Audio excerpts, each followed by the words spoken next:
The question that feels unavoidable at some point, usually in a quiet moment, a question appears that feels impossible to ignore. Why does anything exist at all? Not just why things happen the way they do, not why the universe behaves according to certain laws, but why there is something instead of nothing, why there is a universe in the first place. It's a simple question. But it doesn't feel small, because everything you know depends on it. Every object, every moment, every experience you've ever had exists inside this one fact: reality is here. And that makes the question feel unavoidable. You don't need to study physics to feel it. You don't need equations or theories. It shows up naturally, almost instinctively, because your mind is built to look for reasons. When something happens, you ask why. When something exists, you look for a cause. It's how you make sense of the world. If a glass falls, there's a reason. If it breaks, there's a reason. If something changes, something caused it. Your entire understanding of reality is built on this chain of explanation. One thing leading to another, every effect connected to a cause. So when you turn that way of thinking toward the universe itself, the expectation feels obvious. There must be a reason, a cause, a purpose, something that explains why the universe exists at all. And yet, this is where things become different. Because every other why question you've ever asked exists inside the universe. Causes and effects happen within the system. But when you ask why the universe exists, you are asking about the system as a whole. There is nothing outside it to point to, no obvious reference point, no clear place where a cause could exist in the same way it does for ordinary events. And still, your mind pushes forward. It wants an answer that feels like all the others, something that explains everything in a clear, satisfying way, a final reason that stops the chain of questions and makes the whole picture complete. But this question doesn't behave like the others. The more you think about it, the more it begins to stretch beyond the kind of answers you're used to. It stops feeling like a normal scientific problem and starts feeling like something deeper, something that sits right at the edge of what explanation even means. And that's where the real journey begins. The assumption hidden inside. Why the moment you ask why, you are already assuming something. You are assuming there is a reason. Not just any reason, but the kind of reason you're used to. A cause that explains an effect, a purpose behind an event, something that makes the outcome feel necessary instead of accidental. In everyday life, this works perfectly. Why did the glass fall? Because it was pushed. Why did it break? Because it hit the ground. Why did that happen? Because something else caused it. Each. Why leads to another explanation. A chain of causes stretching backward, one step at a time. And your mind is comfortable with that pattern because it has always worked. But hidden inside that pattern is a deeper assumption that every why has an answer of the same kind. That somewhere, if you go far enough, there will be a final reason, something that explains everything without needing another explanation behind it. And that's where the problem begins. Because when you ask, why does the universe exist? You are applying the same logic to something completely different. You are asking for a cause of all causes, a reason for the existence of all reasons, a purpose behind the entire system in which purpose even makes sense. And it's not clear that this kind of question works the same way. In fact, it may not work at all, because the word why carries meanings that might not apply here. It often implies intention, as if something chose for the universe to exist, or purpose, as if existence is meant to achieve something, or causation, as if there is something before the universe that explains it. But each of those ideas assumes a framework that exists outside the universe.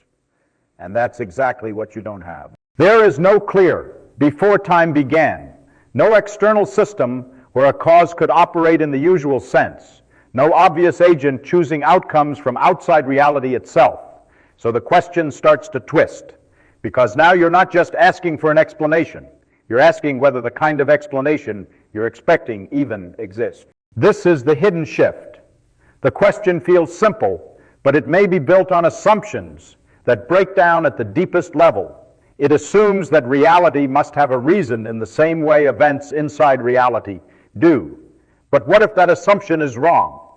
What if the universe doesn't have a why in the way your mind expects? What if the question itself is pointing in a direction where answers don't exist, not because we haven't found them yet, but because the structure of the question no longer fits the nature of reality? That's the moment where curiosity turns into something deeper. Because now, in what Richard Feynman actually meant when people ask why the universe exists, they often expect a profound final answer, something that reveals a hidden purpose behind everything. But that's not how Richard Feynman approached questions like this. Feynman was known for his honesty about the limits of knowledge.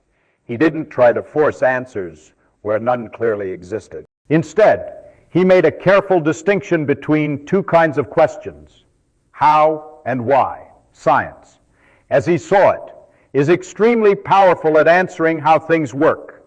How do planets move? How do atoms behave? How does the universe evolve over time? These questions can be tested, measured, and described with increasing precision. They build a chain of understanding that connects one idea to another, revealing patterns and laws that govern reality.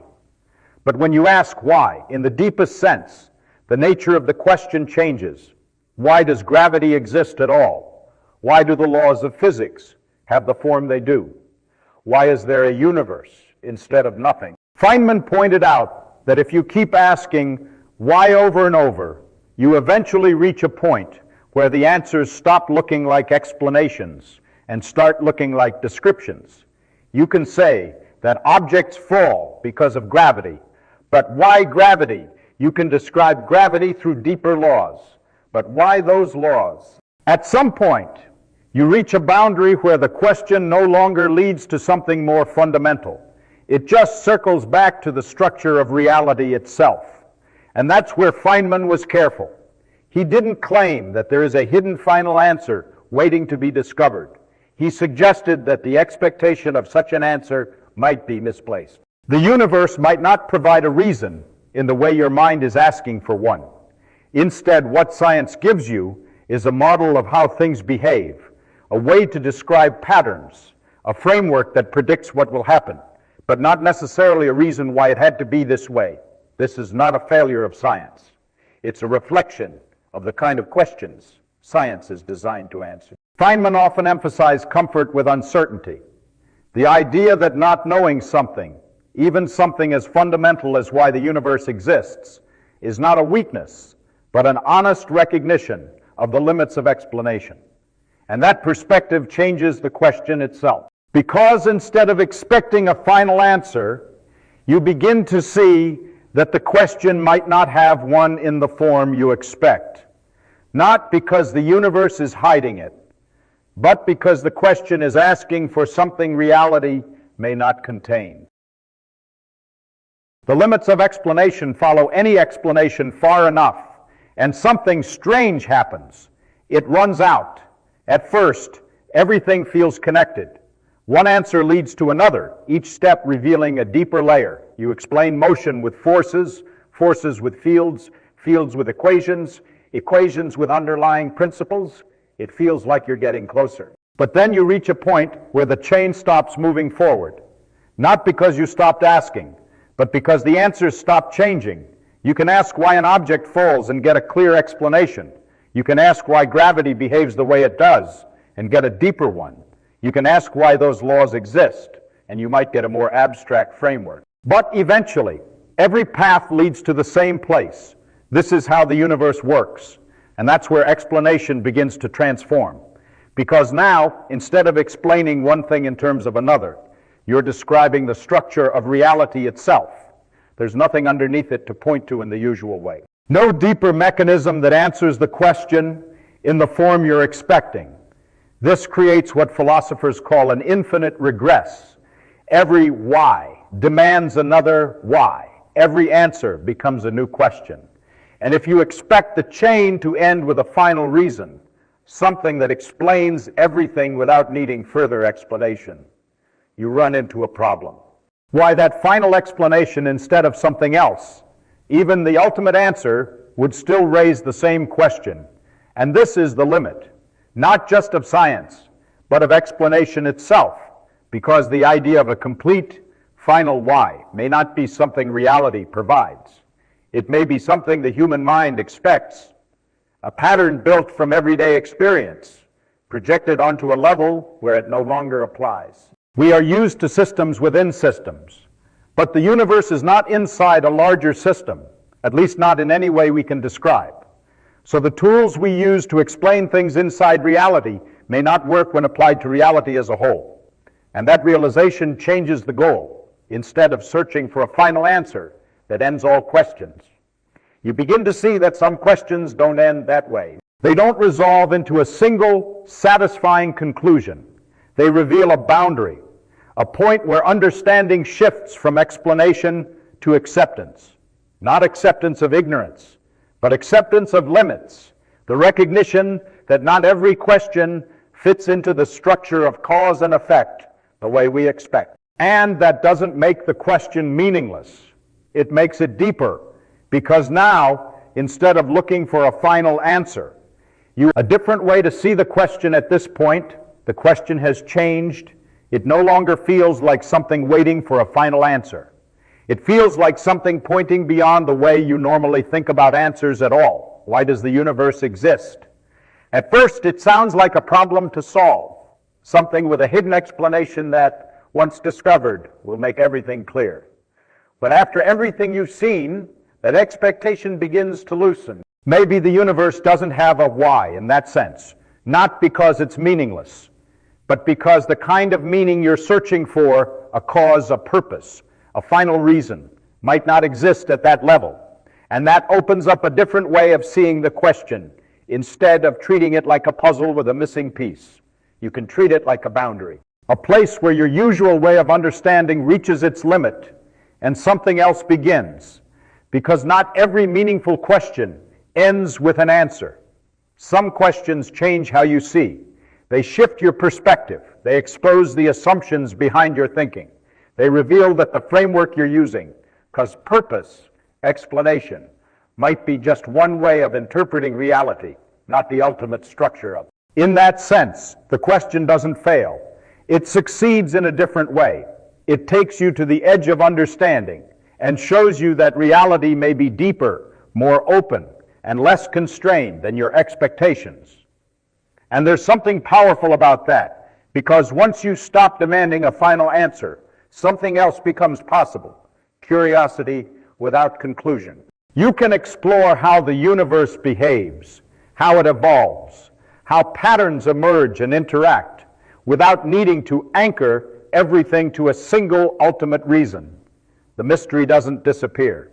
It becomes part of the experience. This is closer to the spirit that Richard Feynman often expressed. Not frustration at not knowing, but excitement. A kind of intellectual honesty that allows the unknown to remain open instead of forcing it into an answer that may not exist. And that changes how the question feels. It's no longer a demand. An invitation to look at reality not as something that must justify itself, but as something that can be explored, understood in parts, and appreciated even where understanding stops. So maybe the universe doesn't need a reason in the way you expect it. Maybe its existence is not something that can be reduced to a final why, and instead of making reality smaller.